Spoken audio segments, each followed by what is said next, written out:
Hi, everyone. Thanks for coming back. This is Ken Shoulders number 60.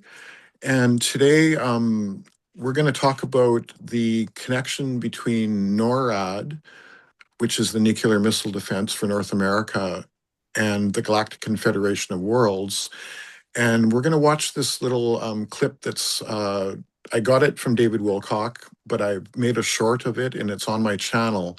Now, this is actually Dan Willis, who I do know. I do know Dan, and Dan is actually a good friend of Elena Danon's. And they're going to talk about Pete Peterson here as well. And this is the real reason why the Cold War ended. And there is a definite connection to the Galactic Confederation of Worlds. So we'll go ahead with that, and then we'll go through a little bit of a slideshow here. So Right. thanks, Brandon. Okay. They were hovering above the nuclear silos, and what was happening was they didn't attack the nuclear silos. All they did was shut down. Captain Robert Salas had like 8 nuclear-tipped ICBMs, and they all got shut down in rapid succession. And these systems have triple redundancy backup systems. So, and the guards up topside were with their weapons drawn with a glowing red saucer above the silo. And then the UFO then went 60 miles to the other base and shut down their nuclear missiles as well. This has happened more than once. This happened in Brentwaters in the UK as well. What most people haven't heard came to me from 2 insiders, Bob Dean and Pete Peterson, where both of them independently told me that in the year 1990, all of the nuclear warheads in the US and in the USSR completely melted down, became radioactively inert, and even the missiles themselves would just sputter around and wouldn't even fly a straight trajectory anymore. Right during the same time that all of these nuclear missiles were literally melted down inside the warhead. So one very interesting thing here, and I do know about this because my father was connected with NORAD. The interesting thing about all of this is that there's this connection between the extraterrestrials and which is like the Galactic Confederation of Worlds and other groups, and what's now known as Space Force. So, and NORAD. So that's exactly what we're going to go into today. Um, and it's kind of interesting to know too that Dan Willis and Elena Denon are very good friends. So yeah, we'll start the presentation. You can bring that back up again. So this is on X. Whoopsie. I didn't share. Yeah, there we go. Yeah, so this is on X, and this is what NORAD is. It's the North American Aerospace Defense Command, but basically it's the nuclear missile defense for North America. And my father was part of this during the Cuban Missile Crisis. He was part of NORAD. He was a radar tech who worked in the high Arctic. And we're going to show you some more pictures and whatnot and talk a little bit more about some of the people that I've been connected with and still are connected with that are connected with NORAD, essentially. So the next one, Brandon. Okay, so this one here is pretty interesting. The big black and white picture. My father is actually the guy from left to right. He's the first guy in the middle row, and this is during the Cuban Missile Crisis when this was taken. The picture that's directly below that, the black and white picture, is actually the headquarters of NORAD in the high Arctic. Now, below that, there's a color picture of that actual dome. Oh, no, Brendan, keep, please. Now, below that, there's a color picture of the dome that my best friend Al took when he landed his helicopter up there. So I'm really grateful that I've actually got this picture that he took. That that dome that you see in the color picture is the same dome as in the black and white. I'm not going to say where this is for security reasons and whatnot. And the other thing that's really interesting about this is the color picture of the guy below that dome. That is his father. His father actually is a real life Top Gun. Brandon, if you move the picture the other way, there's a color picture of the jet. No, go down or This go to one. the top. Sorry, no, go to the top of it. Just bring go back out so we can see so that jet right there is an F-86, and Al's father was actually shot down twice over Korea in a plane very similar to that. He was shot down, captured, and traded back twice.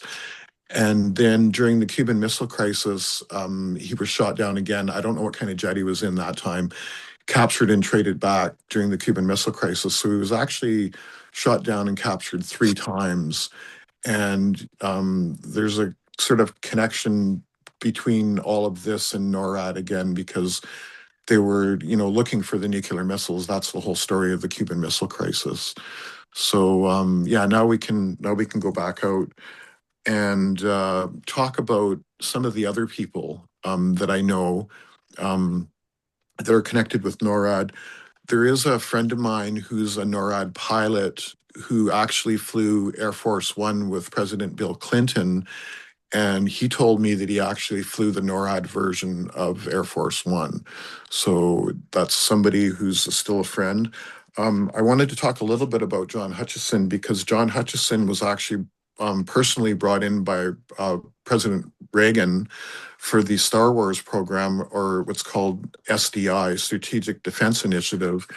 And I don't know if you guys can see this, but this can you guys see this when I'm talking?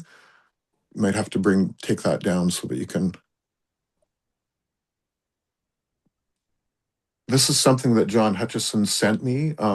It's a document that he has that talks about the program that he was in, essentially. And this is all connected with NORAD again too, because the Golden Shield that Trump is talking about now was actually something that John worked on um, for basically DARPA. I think that's probably the best way to explain that. Now, there is another person. You can bring that picture back up with my dad and everything again, Brendan. There is one other person who's very important part of my life that was kind of connected to all of this as well, and his name is Deacon Erdick. And Deacon was in the Russian Air Force, and he was basically like the Russian NORAD. And he was also a radar tech. And Deacon was actually the guy that mentored me in all of my high voltage electronics design and everything. He was really my mentor with all of this stuff. So there's multiple people that were in the Cuban Missile Crisis connected with NORAD or a version of NORAD, even the Russian version of it, that are kind of important.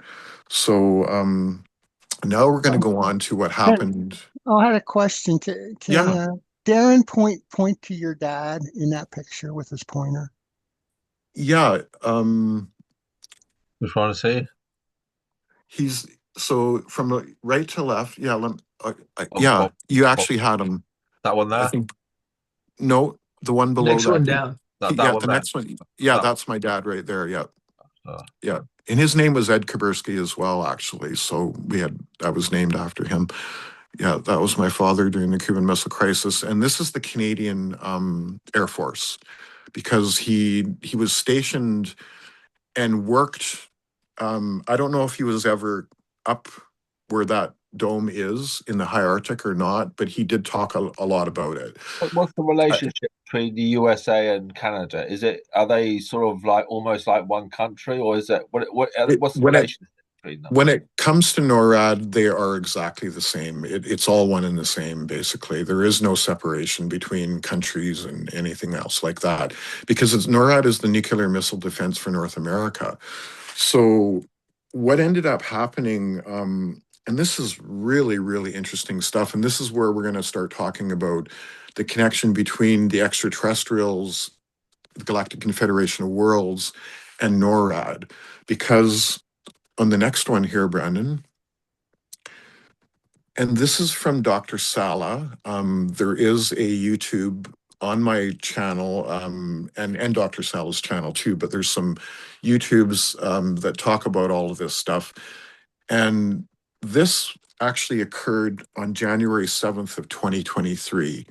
Now, something that when I started doing this show the other day, something that came up that really, really got me thinking was this was done January 7th of 2023, and Nikola Tesla actually died January 7th of 1943. So I thought to myself, isn't that kind of interesting? And then I did the math, and believe it or not, it's exactly 80 years from the point of Nikola Tesla dying to this meeting occurring at Raven Rock, which is where the continuity of government occurred or happened. So it happened 80 years later. And I have contact with Dr. Sala. In fact, he gave me permission to use all of his stuff at one point back in the day. So we're going to talk a little bit more about what happened at Raven Rock here and sort of go through everything.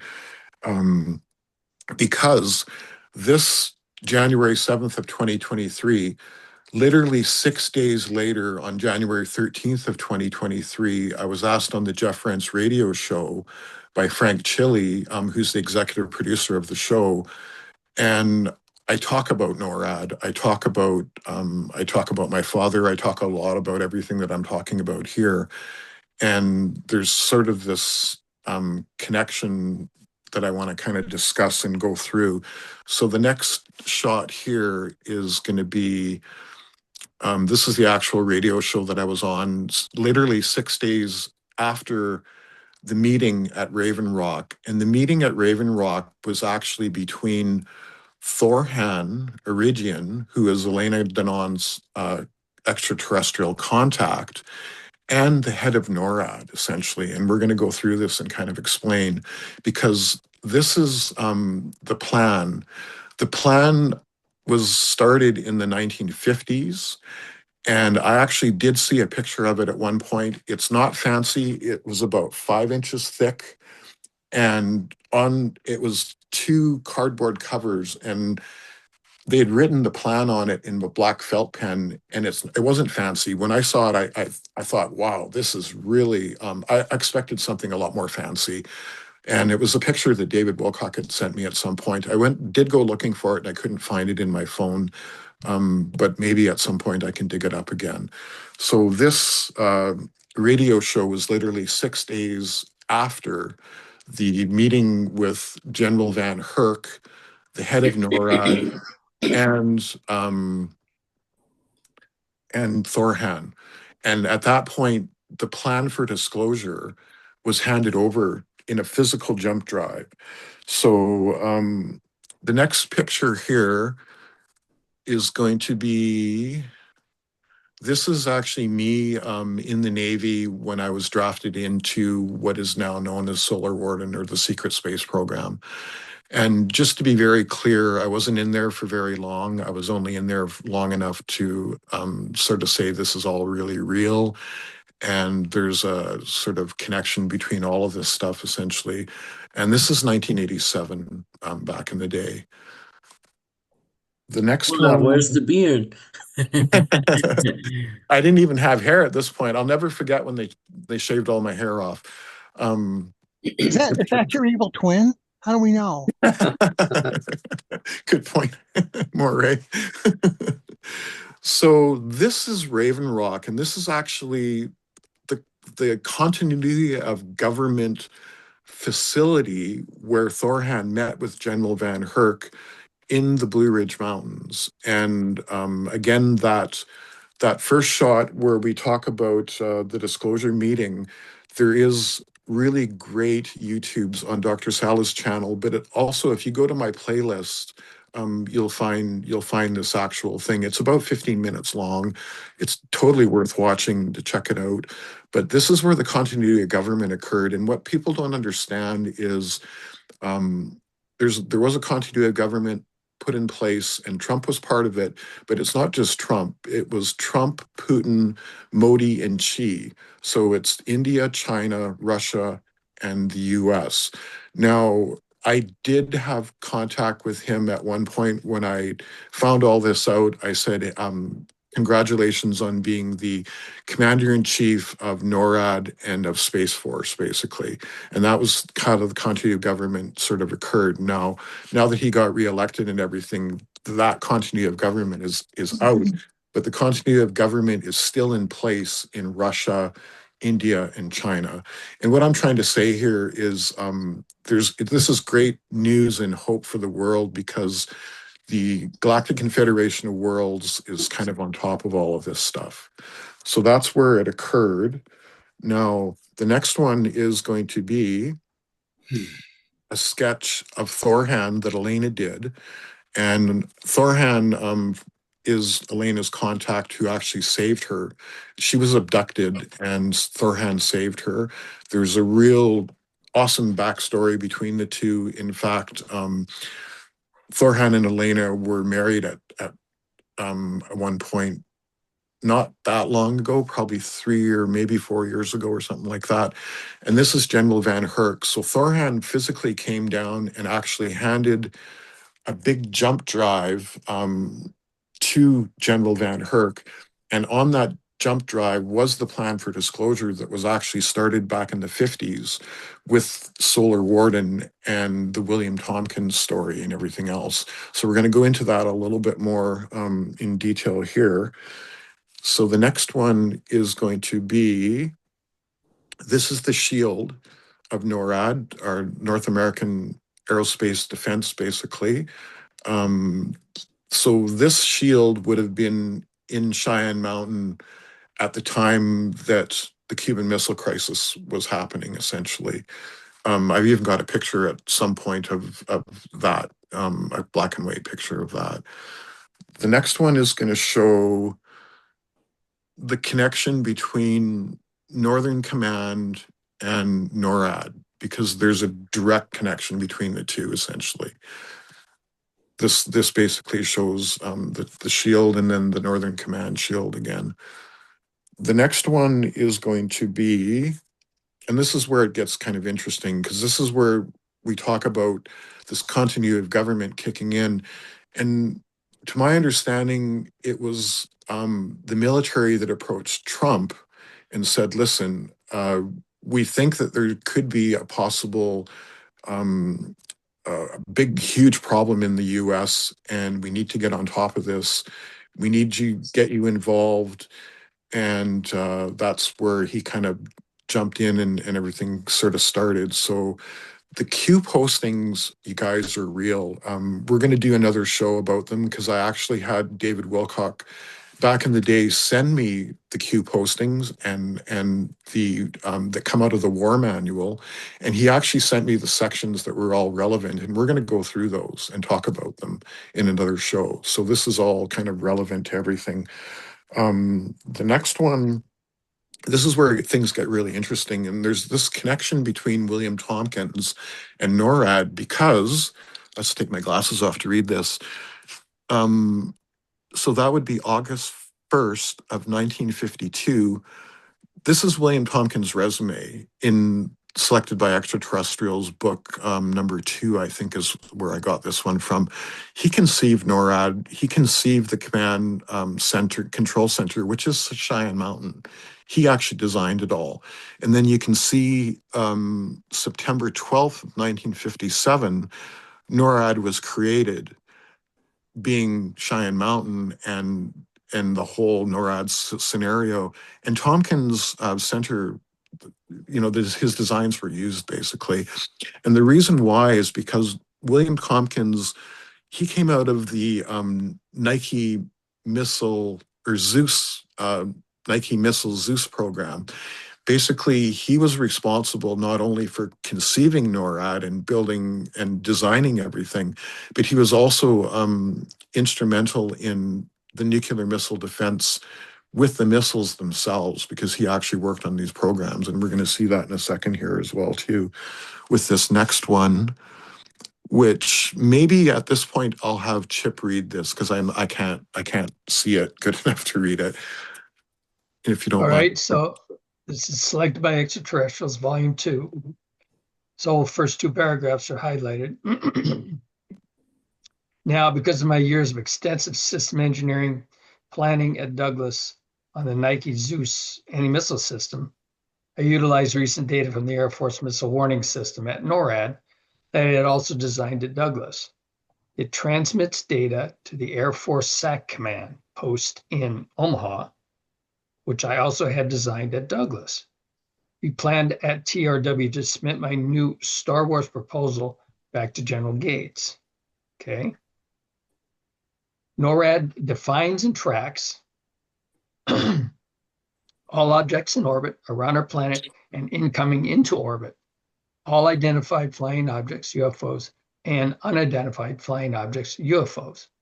I conceived and prepared a Star Wars missile site plan and underground command center, control center, designed for an Air Force underground base in the Midwest. Yeah. And you know what's really interesting? We don't have to read the bottom part, but you know what's really interesting about this is the fact that Cheyenne Mountain now is actually the command center for not Space Force, but what's called Space Command, who overlooks Space Force. So they took Cheyenne Mountain and actually reused it, if you want to say, and that's what they did. So there's this direct connection between William Tompkins and NORAD and the Solar Warden program, because Solar Warden, the whole reason it's called Solar Warden is because that program was to protect our solar system. And I know, and I've heard this from David Wilcock, there are 65 bases in our solar system alone that are connected with Space Force and NORAD. So this is all very real. This is William Tompkins' autobiography that we're reading here, essentially. I would highly recommend everyone to learn more about William Tompkins. And again, on my channel, if you look at the playlists, there's some excellent playlists on Solar Warden and William Tompkins in there as well. Now, the next part here talks about, yeah, you can go on to the next one, Brendan. This one here, I'll have Chip read as well. I made some notes. In my books, I'm always writing stuff. TRW was mentioned. Everything that is circled there was actually done in TRW. So that's the section that you can probably read. I don't think we need to read the top portion of that. But these are all the programs that William Tompkins was directly involved with that all have to do with everything that I'm talking about here. Mm-hmm. Well, there's a note in there. In the Cuban Missile Crisis, my dad was connected to the NORAD to NORAD because of the DEW line. Yeah, All which is the distant early warning system. And so those pictures of the dome, that's the actual headquarters of NORAD in the high Arctic. Like I said, I'm not going to tell you where it is, but my dad spent time up there, basically. Now, the first one, the AWAACS, I don't know what that is, actually. I'd have to look that up. It is a program, but I'm not sure what it was talking about. But you can, sorry, go ahead. Right, the following is a list of known programs at TRW as best as I can remember them. AWACS program, Operational Readiness Study, Command and Control Design Systems, NORAD Systems, which we referred to with Ed's note, number of alien entities types understood to operate in Germany in 1944. German SS interference with the 1,443, not sure what those are, timeline of the 1,443 implementing between 1889 and 1923, in 1946. I believe those are the number of people, the 1443. Okay. German bases in Argentina, German transport cargo submarine programs, Antarctica German conquest of 40% in 1930, question. German missions to solar systems planets, question. German missions to galactic near stars, kilometer-long cigar spacecraft carrier Starship development, cargo sounds like, site activation, operations, galactic mission capabilities and requirements, galactic spacecraft carrier configurations, next bullet, White Sands, New Mexico test range mission capabilities. The last one, TRW rep support limitations of off-site locations. I have a question on that list, Eddie.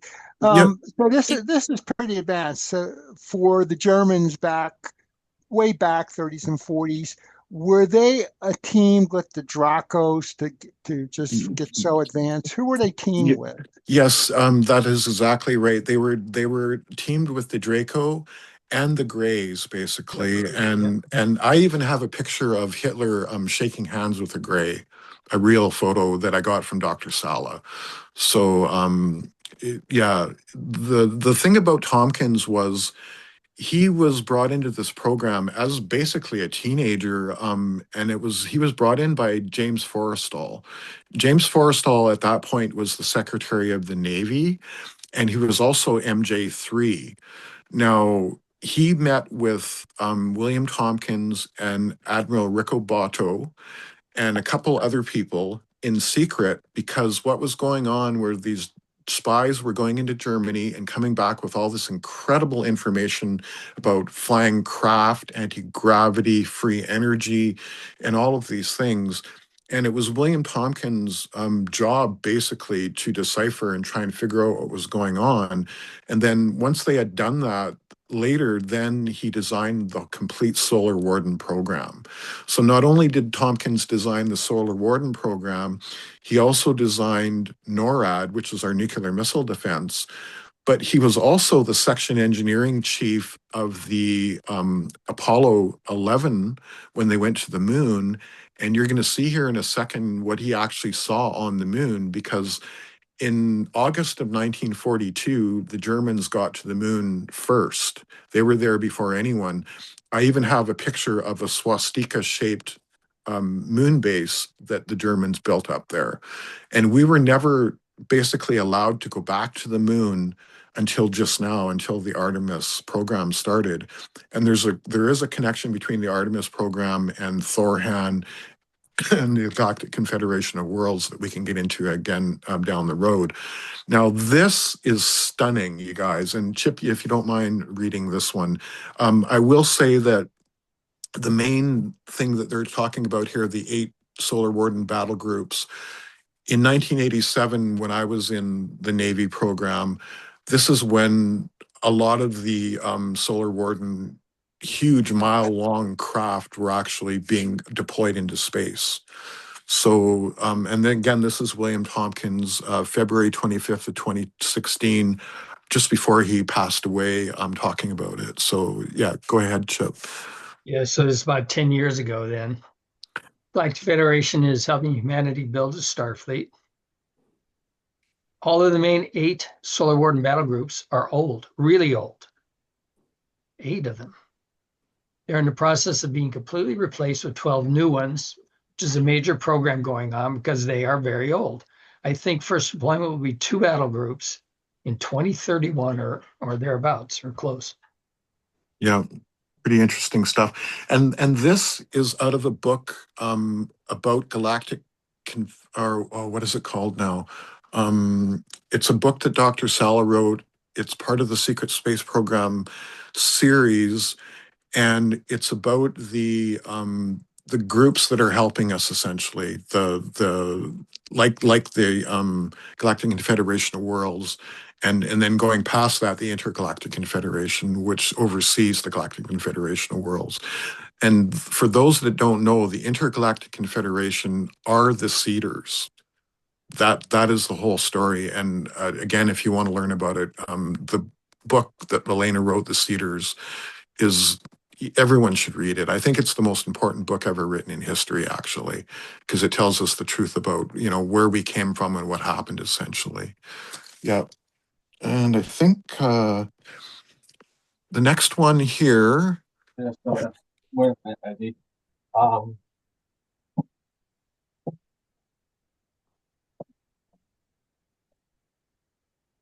so, So, because you said it was very important, I just thought oh yeah, yep, there's the book. Yep, yep.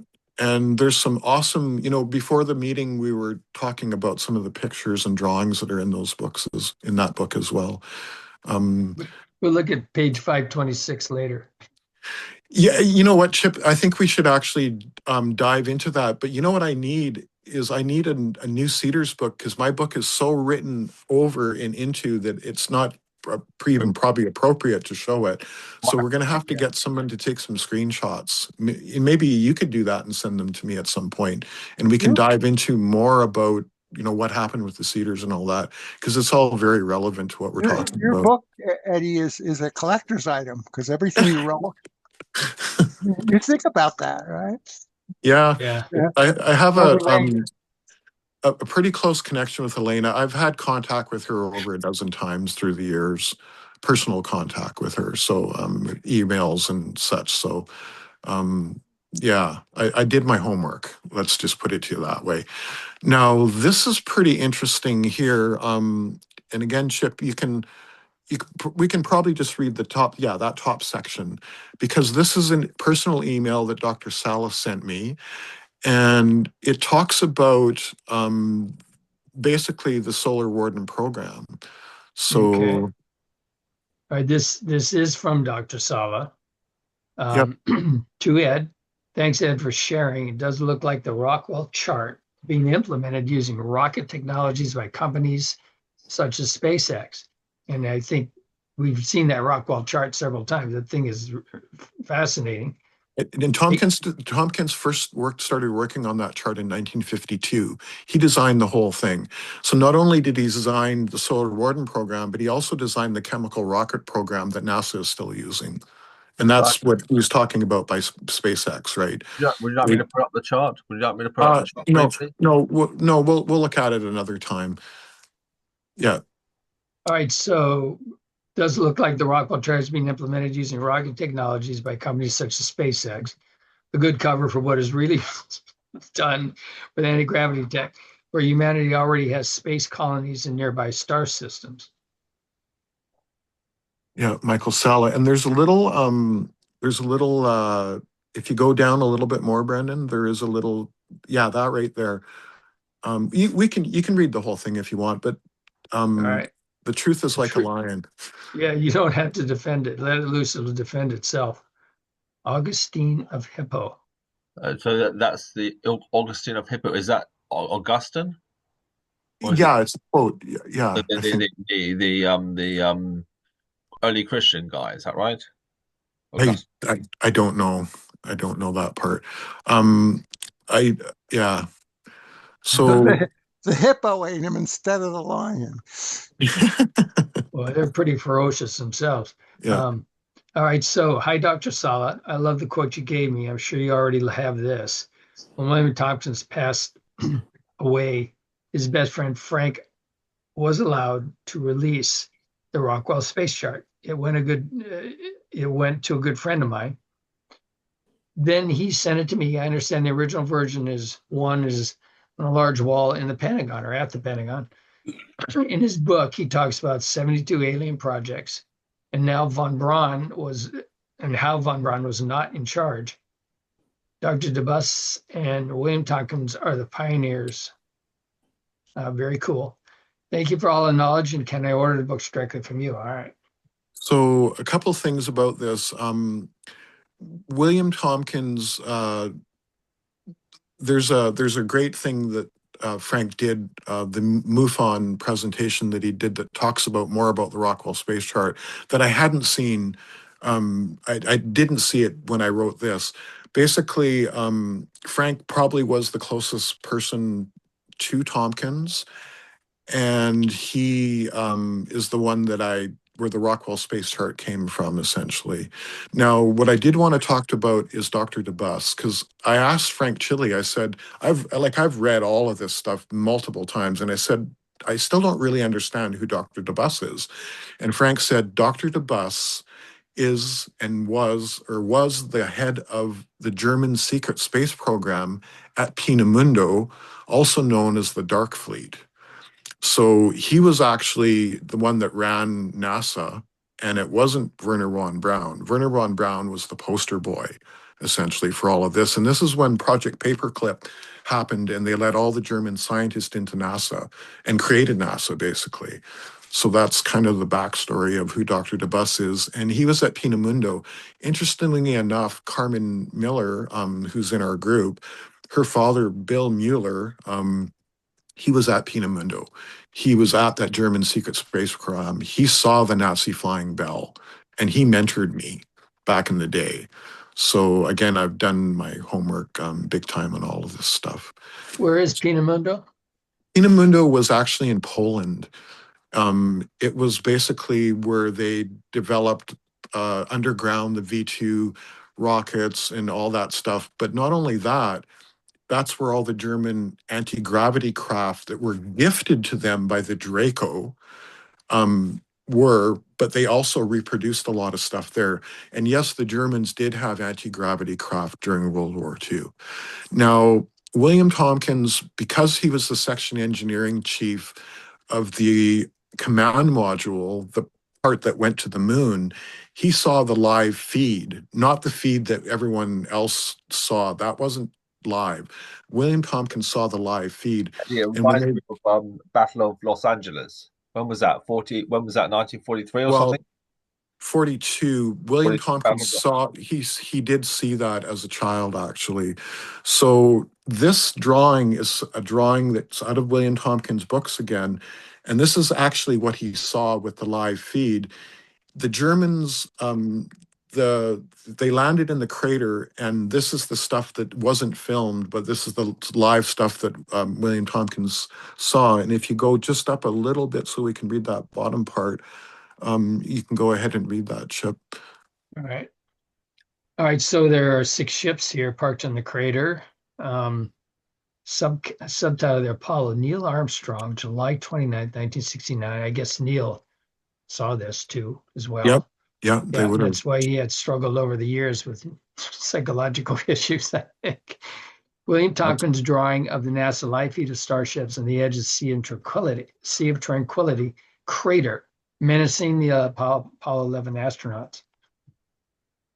Yep. Yeah. So So these were gifted. They were not built, because that would have taken some time and impossible to hide. They just literally appeared in the well, German I use. think the original Hunabu, if I'm saying that correct, were the ones that were gifted by the Draco. These craft were built later in the German secret space program known as the Dark Fleet. Now, interestingly enough, we've talked about Rebecca Rose a few times, a friend of mine. She was part of the Dark Fleet, and she saw a lot of this stuff. She's the only person that I know that has been face-to-face, meat suit to meat suit with a Draco. And she described what it felt like. Maybe some point we'll go through some of that stuff.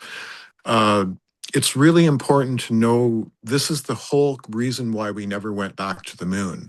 After, I think it's Apollo 17 in 1972, they said, you guys are not welcome back here. And until the Cedars came back in October of 2021, that's the point where things started to change. And eventually we got the moon back.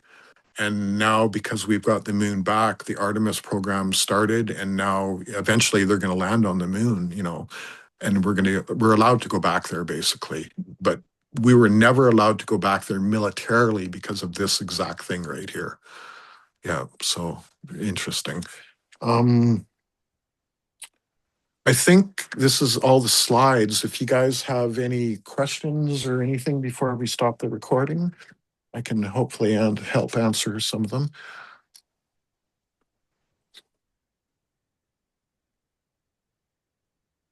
Yeah.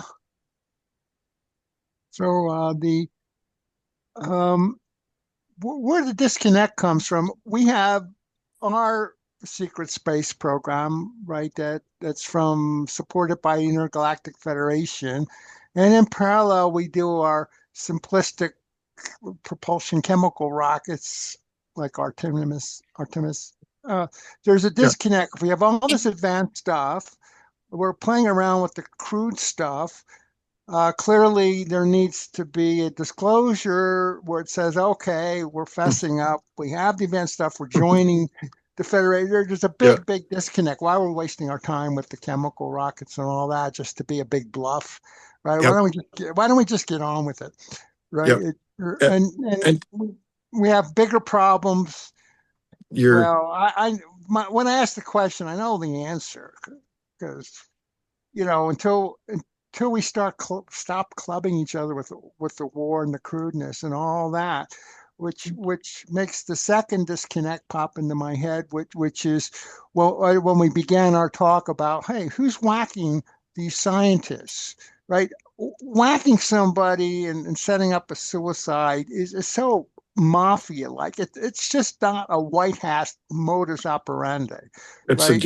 the deep state is responsible for that. And Murray, Yeah. that's what's really interesting about that is James Forrestal himself, who was MJ3, he wanted to tell the world about all of this. And this is again from Frank Chile. Frank Chile said, Ed, I saw the actual crime report photos and the actual crime report. James Forrestal was thrown out of a 10 or 11-story hospital window and killed because of all of this.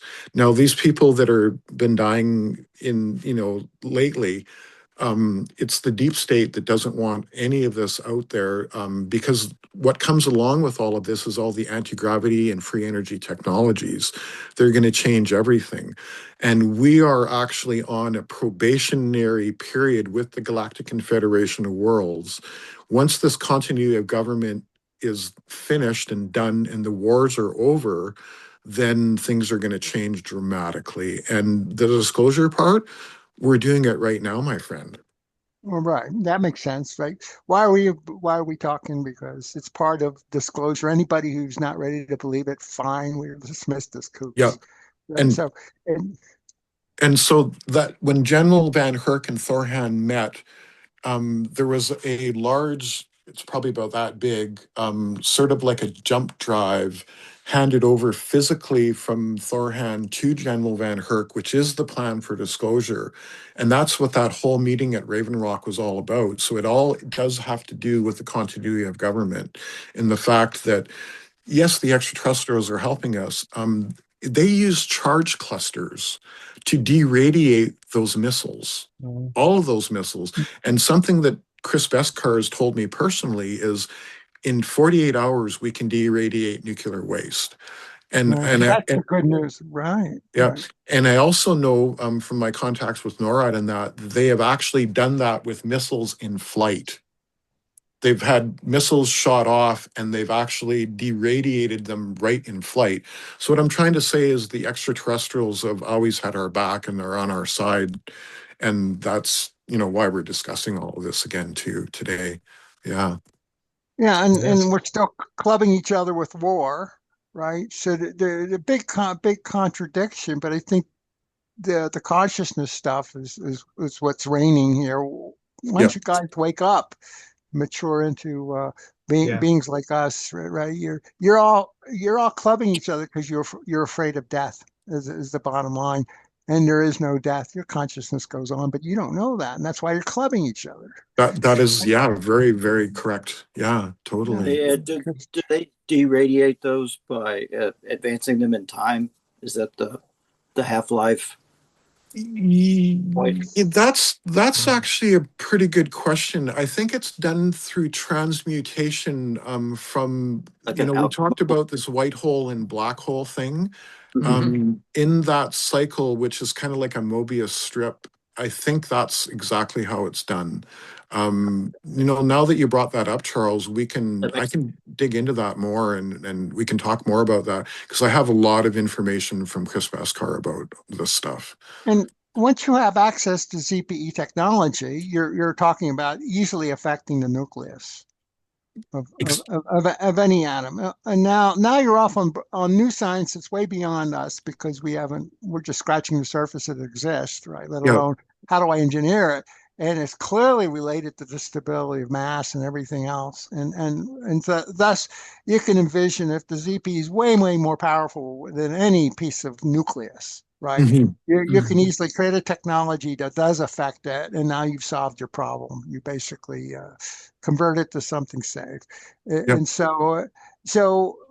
yes, they do have our back, because all this advanced stuff already exists for them. Everything can be cleaned up. It really, the goal is the consciousness of humanity, right? If you guys wake up, you will get such a gift, you'll be accelerated forward. That's the plan. That is the Accelerate plan. the human race forward.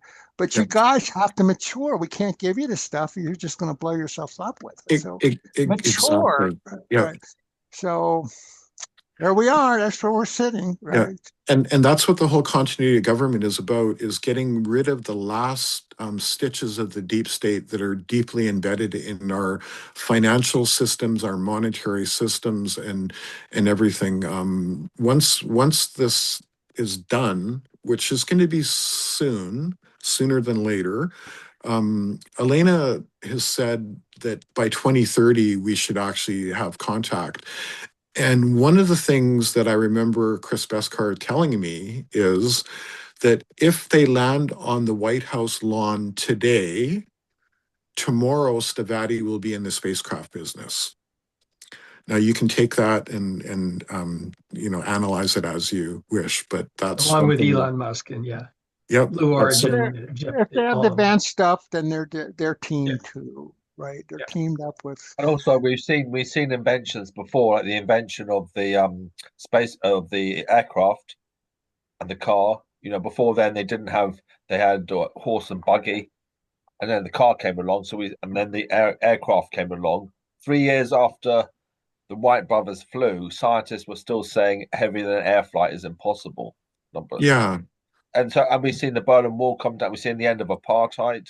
We've seen the yep, Berlin Wall come down. So that big things can happen that yep. seem almost impossible. Yeah, exactly. The reason why the Berlin Wall came down is that YouTube that we watched at the very beginning, The end of the Soviet and Union. You know, it, Moray, that's Pete Peterson. That's part of his legacy, actually. Again, with David Wilcock, is being able to talk about this now. There is a really great playlist of Pete Peterson on my channel as well. I highly recommend all of you guys to go check it out. also medicine, like the medicine. We've got before the life was quite difficult for in the Middle Ages, and people maybe didn't live so long. And some bits of it were maybe better, but other bits were worse. So in terms of medicine, they didn't have certain. For instance, my younger brother had jardiitis, and we lived in the Middle East. He would have, without the medicine, he would have died Mhm. in the Middle Ages. So what else? I was thinking of Life of Brian. What have the Romans ever done for us? Yeah, Anyway, but totally. we've got cars, so we don't have to rely transport buses. Okay, the society's a bit messy at the moment because we're going through this transition, but there is such a thing. People have lived in peace before in the past. Yep. There've been long stretches of peace. It doesn't mean so. It doesn't mean so. It's not impossible to live with long stretches of peace. Yep, exactly. And we will not be part of the Galactic Confederation of Worlds officially until, like you were saying, Moray, we stop blowing each other up, basically, It and is our possible to live in consciousness. peace for long periods of time. It's been done before. Yeah, yeah, totally. So, does anyone else have comments, or should we shut the recording off? Yeah, Ika wants back in. Yeah. So, yeah, go ahead, Brandon. Okay, We'll well, thank you everyone for watching. I hope you have a wonderful rest of the day. Cheers. Take care. Bye. I guess I shouldn't be saying that when we're recording.